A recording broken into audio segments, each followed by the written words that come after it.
آپ اس عمل کو ایک مرتبہ کریں گے تو پھر انشاءاللہ اس کے نظارے خود اپنی آنکھوں سے دیکھیں گے۔ جو بندہ اس عمل کو یکم ربیع الاول سے لے کر 12 ربیع الاول تک کرتا ہے اس کی ہر دعا مقبول ہوتی ہے۔ اب وقت جو آپ کو بتانے لگا ہوں اس کا آپ نے ذرا دھیان رکھنا ہے۔ جس طریقے سے میں آپ کو بتاؤں گا اور جیسا میں کہوں آپ نے وہی الفاظ کہہ کر اللہ کی بارگاہ میں التجا کرنی ہے۔ صرف 2 دن کا عمل ہے، آپ اس عمل کو ایک دن عشاء کے بعد کر سکتے ہیں اور دوسرے دن عصر کی نماز کے بعد بھی کر سکتے ہیں، اور عشاء کے بعد بھی آپ اس عمل کو کر سکتے ہیں۔ آج کا عمل بتانے سے پہلے آپ سے گزارش ہے کہ اگر آپ اس چینل پر نئے ہیں اور آپ نے ابھی تک اس چینل کو سبسکرائب نہیں کیا تو خدا را اس چینل کو ابھی سبسکرائب کر لیں، کیونکہ ایسے بہت سے وظائف، بہت سے اعمال آپ کے حوالے ڈیلی بیسس پر کرتا رہوں گا۔ محترم ناظرین، ربیع الاول اسلامی سال کا تیسرا مہینہ ہے جو نبی اکرم صلی اللہ علیہ وآلہ وسلم کی ولادت باسعادت کا مناسبت سے انتہائی اہمیت اور فضیلت کا حامل ہے۔ اس مہینے کی چند نمایاں فضیلتیں درج ذیل ہیں۔ نمبر 1، نبی اکرم صلی اللہ علیہ وآلہ وسلم کی ولادت باسعادت۔ ربیع الاول کے مہینے میں رسول اللہ صلی اللہ علیہ وآلہ وسلم کی ولادت باسعادت ہوئی جو پوری انسانیت کے لیے رحمت اور ہدایت کا باعث بنی۔ اللہ تعالی نے آپ صلی اللہ علیہ وآلہ وسلم کو رحمت للعالمین بنا کر بھیجا۔ نمبر 2، ہجرت کا واقعہ۔ اس مہینے میں ہجرت کا واقعہ پیش آیا جس کے نتیجے میں اسلامی تاریخ کا آغاز ہوا اور مدینہ منورہ میں پہلی اسلامی ریاست قائم ہوئی۔ نمبر 3، عبادات اور ذکر و اذکار۔ اس مہینے میں نبی صلی اللہ علیہ وآلہ وسلم کی ولادت کی خوشی میں عبادات، ذکر و اذکار، درود شریف کی کثرت اور صدقہ و خیرات کرنا باعث برکت ہے۔ نمبر 4، تاریخی اہمیت۔ ربیع الاول میں متعدد اہم اسلامی واقعات پیش آئے جن میں غزوات اور دینی خدمات بھی شامل ہیں جو اس مہینے کی فضیلت کو مزید بڑھاتے ہیں۔ نمبر 5، اجتماعی خوشی اور مسرت۔ مسلمان اس مہینے میں میلاد النبی صلی اللہ علیہ وآلہ وسلم کے موقع پر اجتماعات منعقد کراتے ہیں جہاں آپ صلی اللہ علیہ وآلہ وسلم کی سیرت اور تعلیمات پر روشنی ڈالی جاتی ہے جو ایمان میں اضافے کا باعث بنتی ہے۔ ربیع الاول کا مہینہ نبی اکرم صلی اللہ علیہ وآلہ وسلم کی ولادت، ہجرت اور دیگر اہم واقعات کی وجہ سے بہت زیادہ فضیلت والا ہے۔ اس مہینے میں عبادات، ذکر و اذکار، درود شریف کی کثرت اور نبی صلی اللہ علیہ وآلہ وسلم کی سیرت پر عمل کرنا چاہیے۔ اللہ تعالی ہمیں اس مہینے کی برکتوں سے مستفید ہونے کی بھی توفیق عطا فرمائے، آمین ثم آمین یا رب العالمین۔ اب عمل کیا ہے؟ سب سے پہلے آپ تازہ وضو کریں گے۔ آپ عشاء کی نماز پڑھ کر سونے سے پہلے اگر اس عمل کو کرنا چاہتے ہیں تو کر سکتے ہیں۔ اس عمل کے دوران کسی سے بھی آپ نے گفتگو نہیں کرنی۔ گھر کے اندر چھوٹا فرد ہو یا بڑا فرد ہو یا کوئی بھی شخص ہو، آپ نے اس کو پہلے بتا دینا ہے کہ مجھے اس عمل کے دوران پریشان نہ کیا جائے، میرے ساتھ گفتگو نہ کیجیے گا۔ آپ کوشش کریں کہ کسی کو بتائے بغیر کسی تنہائی والی جگہ بیٹھ کر اس عمل کو کریں گے تو انشاءاللہ مزید فائدہ ہوگا۔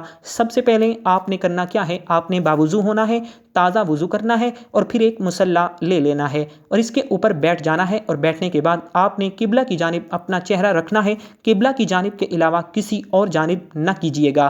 قبلہ کی جانب منہ کر کے آپ نے اس عمل کو کرنا ہے۔ سب سے پہلے آپ نے 21 مرتبہ اعوذ باللہ من الشیطان الرجیم بسم اللہ الرحمن الرحیم پڑھ کر وظیفے کا آغاز کرنا ہے۔ یہ پڑھنے کے بعد پھر آپ نے 21 مرتبہ اللہ اکبر اللہ اکبر اللہ اکبر پڑھنا ہے۔ سب سے پہلے ہم نے اعوذ باللہ من الشیطان الرجیم پڑھ کر شیطان مردود سے پناہ مانگنی ہے۔ شیطان سے مراد جتنی بھی بچانے والی چیزیں ہیں، دین سے دور کرنے والی چیزیں ہیں، غفلت میں ڈالنے والی چیزیں ہیں، پریشانیوں میں ڈالنے والی چیزیں ہیں، میں ان تمام چیزوں سے جو شیطان میرے پیچھے ہے، جو شیطان میرے اوپر حملہ آور ہوتا ہے، ان تمام چیزوں سے میں اللہ تعالیٰ کی حفاظت میں آتا ہوں۔ اللہ تعالیٰ میری حفاظت فرمائے۔ آپ نے سب سے پہلے ان تمام چیزوں سے اپنی حفاظت کی دعا کرنی ہے، اس لیے آپ نے سب سے پہلے 21 مرتبہ اعوذ باللہ من الشیطان الرجیم بسم اللہ الرحمن الرحیم پڑھنا ہے۔ اس کے بعد آپ نے پھر اللہ اکبر کا ذکر کرنا ہے۔ اللہ اکبر یہ 21 مرتبہ پڑھنے کے بعد پھر آپ نے 11 مرتبہ درود پاک پڑھنا ہے۔ جو آپ کو درود پاک آتا ہے، بہتر یہی ہے کہ آپ درود ابراہیمی پڑھ لیں۔ درود ابراہیمی وہ درود ہے جو ہم نماز کے اندر پڑھتے ہیں۔ اگر یہ نہیں آتا تو پھر آپ کوئی سا بھی درود پاک پڑھ لیں۔ آپ یہ بھی پڑھ سکتے ہیں صلی اللہ علیہ وآلہ وسلم یا صلی اللہ علیہ محمد، یہ سب سے چھوٹا درود پاک ہے۔ جو آپ کو آسان لگتا ہو آپ وہ درود پاک پڑھ لیں۔ آپ نے 11 مرتبہ درود پاک پڑھنا ہے۔ درود ابراہیمی ایک بار میرے ساتھ بھی پڑھیے گا تاکہ ثواب ہو۔ اللهم صل على محمد وعلى آل محمد كما صليت على إبراهيم وعلى آل إبراهيم إنك حميد مجيد اللهم بارك على محمد وعلى آل محمد كما باركت على إبراهيم وعلى آل إبراهيم إنك حميد مجيد۔ درود پاک آپ نے 11 بار پڑھنا ہے۔ جب آپ لوگ درود پاک پڑھ لیں بڑے اطمینان سے، بڑے سکون سے پڑھیے گا، تو اس کے فوراً بعد آپ نے اپنے مقصد کی نیت کرنی ہے۔ ہر انسان کا مقصد الگ ہے، ہر انسان کی حاجت الگ ہے، ہر انسان کی خواہش الگ ہے۔ آج جس کو جو چاہیے، جتنا چاہیے، جیسا چاہیے، اپنے تمام مقاصد کی نیت کیجیے گا۔ اگر آپ گھر چاہتے ہیں گھر مانگ لیں، گاڑی چاہتے ہیں گاڑی مانگ لیں، من پسند نوکری کے لیے، من پسند شادی کے لیے، قرض سے نجات کے لیے پڑھ لو۔ الغرض جو بھی آپ کا مقصد ہے، اپنے مقصد کی نیت کرتے ساتھ ہی فوری طور پر آپ نے ایک بار اعوذ باللہ من الشیطان الرجیم بسم اللہ الرحمن الرحیم پڑھ کر وظیفے کا آغاز کرنا ہے۔ آپ نے پہلے نمبر پر جو وظیفہ پڑھنا ہے وہ وظیفہ ایک ایسی قرآنی سورت کا ہے جسے صرف 3 بار پڑھنے سے ایک مکمل قرآن مجید پڑھنے کا ثواب ملتا ہے۔ جو شخص کہتا ہے کہ میں وظائف پڑھ پڑھ کر تھک گیا ہوں، مجھے آج تک وظیفوں کا فائدہ بھی نہیں ہوا، اور وہ میرے کہنے پر صرف ایک بار اس عمل کو کر کے دیکھے، آپ خود کہیں گے کہ واقعی کسی نے کوئی وظیفہ بتایا تھا۔ اللہ فرماتا ہے کہ جس بندے کی نیکیاں زیادہ ہوتی ہیں میں اس بندے سے راضی ہو جاتا ہوں۔ اور آج اگر کوئی بندہ اللہ کا لاڈلا ہونا چاہتا ہے، جو شخص اللہ کے قریب ہونا چاہتا ہے، جو شخص اللہ سے اپنی ہر بات کو منوانا چاہتا ہے، اپنی پسند کا نصیب اور تقدیر لکھوانا چاہتا ہے، وہ سورۃ اخلاص کو پڑھ لے۔ دوستو یاد رکھیے، سورۃ اخلاص کو ایک بار پڑھنے سے 1/3 قرآن مجید پڑھنے کا ثواب ملتا ہے۔ اللہ کے حبیب نے فرمایا سورۃ اخلاص وہ سورت ہے جسے صرف 3 بار پڑھنے سے اللہ پاک ایک مکمل قرآن مجید پڑھنے کا ثواب دیتا ہے، اور جو شخص 3 بار سورۃ اخلاص پڑھتا ہے وہ اللہ کا لاڈلا ہو جاتا ہے، وہ اللہ کے قریب ہو جاتا ہے، وہ اللہ کا من پسند بندہ بن جاتا ہے۔ سورۃ اخلاص کی تلاوت سماعت فرما لیں۔ بسم اللہ الرحمن الرحیم قل هو اللہ احد اللہ الصمد لم یلد ولم یولد ولم یکن لہ کفوا احد۔ آپ نے سورۃ اخلاص کو 300 بار پڑھنا ہے، توجہ اور دھیان اور خلوص نیت سے پڑھنا ہے، ایک ایک بات کو سمجھ کر پڑھنا ہے۔ اللہ فرماتا ہے کہ جو بندہ اللہ کی وحدانیت کو بیان کرتا ہے میں اس کے لیے 7 آسمانوں اور 7 زمینوں کے خزانوں کو منہ کھول دیتا ہوں۔ سورۃ اخلاص کو پڑھتے دوران آپ نے کسی سے بات نہیں کرنی، کوئی آپ سے بات کرے گا، کیونکہ اگر اس میں کوئی بھی غلطی کوتاہی ہو گئی تو قرآن مجید کے ثواب سے محروم رہ جائیں گے۔ اور جس نے توجہ کے ساتھ، دھیان کے ساتھ سورۃ اخلاص کو پڑھ لیا، اس کی ہر ناممکن حاجت انشاءاللہ ممکن ہو جائے گی۔ جب آپ پہلے نمبر پر 300 بار سورۃ اخلاص پڑھ لیں تو اب آپ نے دوسرے نمبر پر جو وظیفہ پڑھنا ہے وہ وظیفہ استغفر اللہ کا وظیفہ ہے۔ استغفر اللہ پڑھتے دوران آپ گناہ گار ہیں، سیاہ کار ہیں، بدکار ہیں، پورا سال جتنے گناہ کیے، جتنا حرام کھایا، بہتان بازی کی غلطی کوتاہیاں کی، جھوٹ بولا، غیبت کی، جتنے بھی برے اعمال کیے، آپ اپنے اعمال کو جانتے ہیں، میں اپنے اعمال کو جانتا ہوں، ہر کوئی اپنے گناہوں کو اچھی طرح جانتا ہے۔ آپ نے تنہائی میں بیٹھ کر استغفر اللہ کو پڑھنا ہے اور یقین کامل کے ساتھ پڑھنا ہے۔ اللہ کے حبیب فرماتے ہیں کہ جب کوئی انسان توبہ کرتا ہے تو اللہ فرماتا ہے کہ اے میرے بندے، اگر تیرے گناہ سمندر کی جھاگ کے برابر ہیں، زمین پر موجود ریت کے ذروں کے برابر ہیں، تو ایک توبہ کر، سچی توبہ کر، میں تیری توبہ کے صدقے تیرے تمام کبیرہ صغیرہ گناہوں کو فوری طور پر بخش دوں گا۔ اللہ بخشنے والا رحمان الرحیم ہے۔ آپ نے استغفر اللہ پڑھتے دوران ندامت کے ساتھ، شرمندگی کے ساتھ جتنے بھی برے اعمال کیے ان سب سے سچی توبہ کرنی ہے۔ سچی توبہ کرنے کے لیے آپ نے استغفر اللہ کو کیسے پڑھنا ہے اور کتنی بار پڑھنا ہے توجہ کیجیے گا۔ استغفر اللہ 1 بار ہو گیا، استغفر اللہ 2 بار ہو گیا، استغفر اللہ 3 بار ہو گیا۔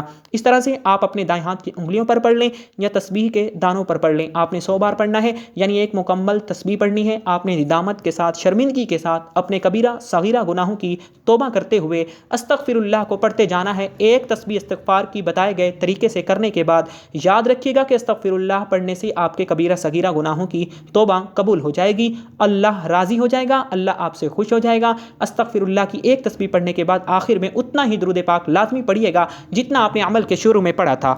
اب آپ کا عمل مکمل ہو گیا۔ آج کے عمل کی مکمل ترتیب یہ ہوگی، یکم ربیع الاول سے لے کر 12 ربیع الاول تک کسی بھی دن آپ کو جب جہاں جیسے وقت مل جائے، باوضو مصلی پر بیٹھ کر اپنے سب سے پہلے 21 مرتبہ اعوذ باللہ من الشیطان الرجیم بسم اللہ الرحمن الرحیم پڑھنی ہے، پھر 21 مرتبہ اللہ اکبر پڑھنا ہے، پھر 11 بار درود پاک پڑھنا ہے، اور پھر اپنے مقصد کی نیت کرنی ہے۔ اور پہلے نمبر پر 300 بار سورۃ اخلاص پڑھنی ہے، پھر دوسرے نمبر پر 100 بار استغفر اللہ پڑھنا ہے، اور آخر میں پھر 11 بار درود پاک پڑھنا ہے۔ یہ عمل کی مکمل ترتیب ہے۔ آپ کا عمل مکمل ہو گیا۔ اب آپ نے اس کے بعد اللہ کی بارگاہ میں اپنی حاجت کو پیش کرنا ہے۔ جب اس عمل کو کرنا ہے تو آپ کے تصور میں ہونا چاہیے کہ میں کسی مقصد کے لیے اس عمل کو کر رہا ہوں، تو آپ نے اس مقصد کو اپنے ذہن میں رکھنا ہے۔ اگر خواتین ہیں وہ کسی بھی معاملے کے بارے میں یہ عمل کرنا چاہتی ہیں تو وہ ناپاکی کی حالت میں اس عمل کو نہ کریں، پاکی کی حالت میں اس عمل کو کرنا ہے۔ اور تمام حضرات نماز کا اہتمام لازمی کریں، کیونکہ نماز پڑھنا ہر مسلمان مرد اور عورت پر فرض ہے۔ نماز ہمیں بے حیائی اور برائی سے روکتی ہے، نماز شیطان کا منہ کالا کرتی ہے۔ اللہ تعالی ہم سب کو 5 وقت نماز باجماعت ادا کرنے کی توفیق عطا فرمائے۔ اے اللہ رب العزت، اے ساری کائنات کے شہنشاہ، اے ساری مخلوق کے پالنے والے، اے زندگی اور موت کا فیصلہ کرنے والے، اے آسمانوں اور زمینوں کے مالک، اے پہاڑوں اور سمندروں کے مالک، اے انسانوں اور جناتوں کے معبود، اے عرش اعظم کے مالک، اے فرشتوں کے معبود، اے عزت اور ذلت کے مالک، اے بیماروں کو شفا دینے والے، اے بادشاہوں کے بادشاہ، اے اللہ ہم تیرے گناہ گار بندے ہیں، تیرے خطا کار بندے ہیں، ہمارے گناہوں کو معاف فرما، ہماری خطاؤں کو معاف فرما۔ اے اللہ ہم اپنے اگلے پچھلے صغیرہ کبیرہ سبھی گناہوں، خطاؤں اور نافرمانیوں کی معافی مانگتے ہیں۔ اے اللہ رب العزت، ہم اپنے گناہوں سے توبہ کرتے ہیں، ہماری توبہ قبول فرما۔ اے اللہ ہم گناہ گار ہیں، سیاہ کار ہیں، بدکار ہیں، تیرے احکام کے نافرمان ہیں، ناشکرے ہیں، لیکن میرے معبود تیرے نام لیوا بندے ہیں، تیری توحید کی گواہی دیتے ہیں۔ تیرے سوا کوئی عبادت کے لائق نہیں ہے، تیرے سوا کوئی بندگی کے لائق نہیں ہے، تیرے سوا کوئی تعریف کے لائق نہیں ہے۔ ہمارے معبود، ہمارے گناہ تیری رحمت سے بڑے نہیں ہیں، تو اپنی رحمت سے ہمارے گناہ معاف کر دے۔ اے اللہ پاک ہمیں گمراہی کے راستے سے ہٹا کر صراط المستقیم کے راستے پہ چلنے والا بنا دے۔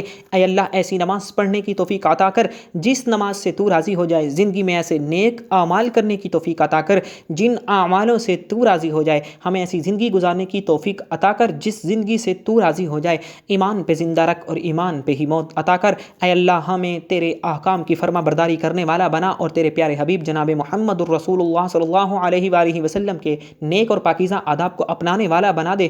اے اللہ ہماری پریشانیوں کو دور کر دے۔ اے اللہ جو بیمار ہیں انہیں شفاء کاملہ عطا فرما۔ اے اللہ جو بے اولاد ہیں انہیں اپنے خزانوں میں سے نیک اور صالح اولاد عطا فرما۔ اے اللہ جن کے جو کام رکے ہوئے ہیں وہ پورے کر دے۔ اے اللہ بچھڑے ہوئوں کو ملا دے۔ اے اللہ شادی شدہ جوڑوں میں محبت اور خلوص پیدا کر دے اور ان کی زندگیوں میں برکت ڈال دے۔ اے اللہ تمام لڑکے اور لڑکیوں کے نصیب اچھے کر دے۔ اے اللہ جو قرض کے بوجھ تلے دبے ہوئے ہیں ان کا قرض جلد سے جلد ادا کروا دے۔